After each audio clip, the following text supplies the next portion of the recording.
E a gente segue, então, analisando o primeiro debate dos presidenciáveis. Vamos conversar agora com Carlos Pereira, que é cientista político e professor da FGV. Carlos, boa tarde para você. Obrigada por falar com a gente. Seja bem-vindo ao Live CNN. Boa tarde, Marcela e Daniel. Bom estar aqui com vocês.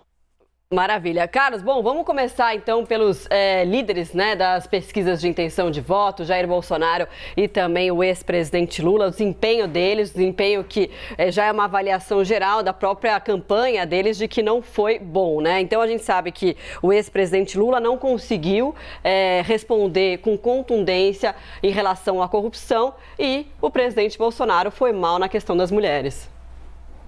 Eu acho que tanto o ex-presidente Lula como o presidente Bolsonaro, eles foram muito mal no debate ontem. O presidente Lula só teve um lampejo de uma resposta positiva. Ele não só foi mal na questão da corrupção, eu acho que ele foi mal no agregado.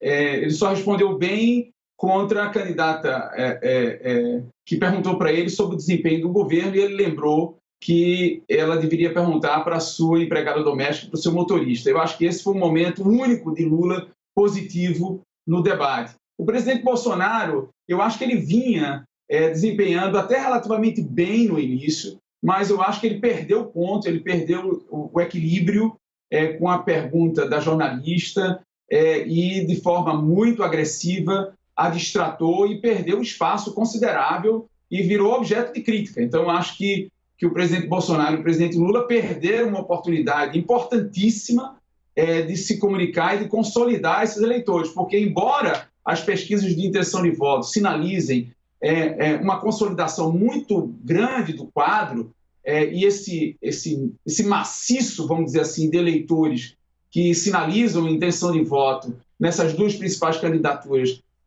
deve-se permanecer firme, mas tem uma série de ilhas, né, agregadas a esse maciço que podem ser objeto de mudança, especialmente a partir de choques.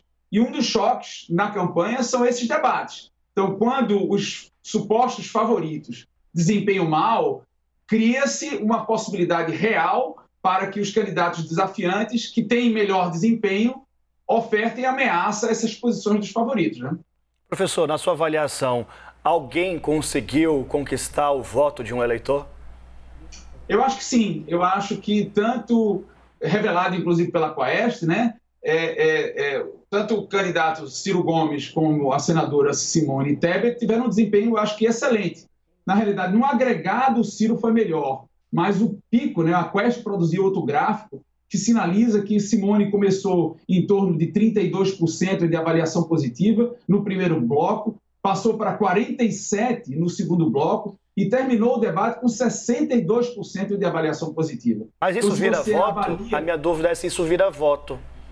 Pois é, com certeza que vira voto, porque a pesquisa mesmo do Datafolha, que fez uma pesquisa com uma amostra de eleitores reconhecidamente indecisos, sinalizou que a Simone e Ciro tiveram melhores desempenho e, consequentemente, eles consideraram votar nesses dois candidatos em função do desempenho E também tem um fato seguinte, Marcelo, se esses indecisos começam a migrar para essas candidaturas alternativas e essas candidaturas começam a mostrar uma certa musculatura nas próximas pesquisas de opinião, isso influencia também outros eleitores supostamente já decididos, mas não tão convencidos. Existe uma série de eleitores que sinalizam votar em Bolsonaro pelo antipetismo, existe uma série de eleitores que sinalizam votar no Lula pelo antibolsonarismo. Esses dois tipos de candidato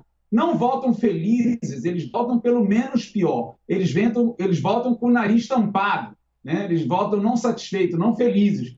Consequentemente, esses eleitores são potencialmente eleitores susceptíveis à mudança de comportamento se algum dos candidatos alternativos começarem a mostrar um pouco mais de competitividade e musculatura.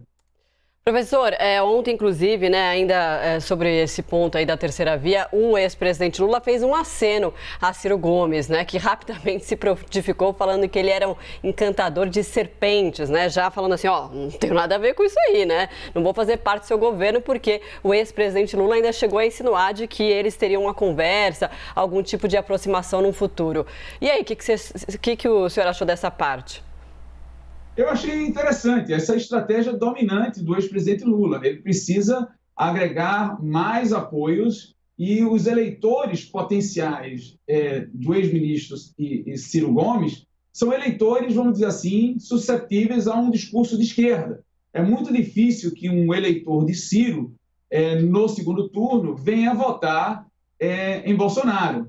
Então, assim, o nicho eleitoral de Ciro é um eleitor de centro, centro-esquerda e de esquerda. São basicamente funcionários públicos, pessoas de alta renda, brancos, homens. Então, esse eleitor é potencialmente um eleitor de segundo turno para o ex-presidente Lula se Ciro não passar. Mas eu acho muito pouco provável que Ciro Gomes, ou o PDT, de uma forma geral, construa pontes com o PT ou com a candidatura de Lula, se não for bem sucedida a candidatura de Ciro, dado as animosidades criadas com essa disputa. Eu acho que Ciro estabeleceu como estratégia dominante o confronto com Lula, porque esse confronto tende, na avaliação da candidatura de Ciro, um potencial de crescimento em função de tentar pegar eleitores mais consistentes com o perfil do Ciro Gomes. Mas eu sou muito pessimista com a possibilidade de cooperações em um segundo turno, pelo menos do ponto de vista oficial. Os eleitores, a gente sabe que estrategicamente vão migrar, porque normalmente a eleição de 2 turnos, o eleitor vota sincero, né, no primeiro turno, na sua candidatura que mais preenche as suas expectativas. E se, porventura, essa opção ela não é bem sucedida, não passa para o segundo turno, o eleitor ajusta a sua preferência e vota no menos ruim. Então, eu acho que, nesse caso particular, eu acho que a tendência é que os eleitores do Ciro Gomes votem, vamos dizer assim, no candidato Lula, ou mesmo numa candidata alternativa. Por exemplo, se a Simone surpreender e passar para o segundo turno, também é possível que alguns eleitores de Ciro Gomes passem para a candidatura da Simone. Claramente existe uma aliança, um pacto de não agressão entre Ciro Gomes e Simone Tebet nessa campanha. Então, é possível que, a partir desse pacto informal, se construa uma aliança mais firme se algum dos dois vierem a ser bem-sucedidos nessa eleição no primeiro turno. Professor Carlos Pereira, muito obrigado por conversar conosco aqui no Live CNN. Foi um prazer. Até outra.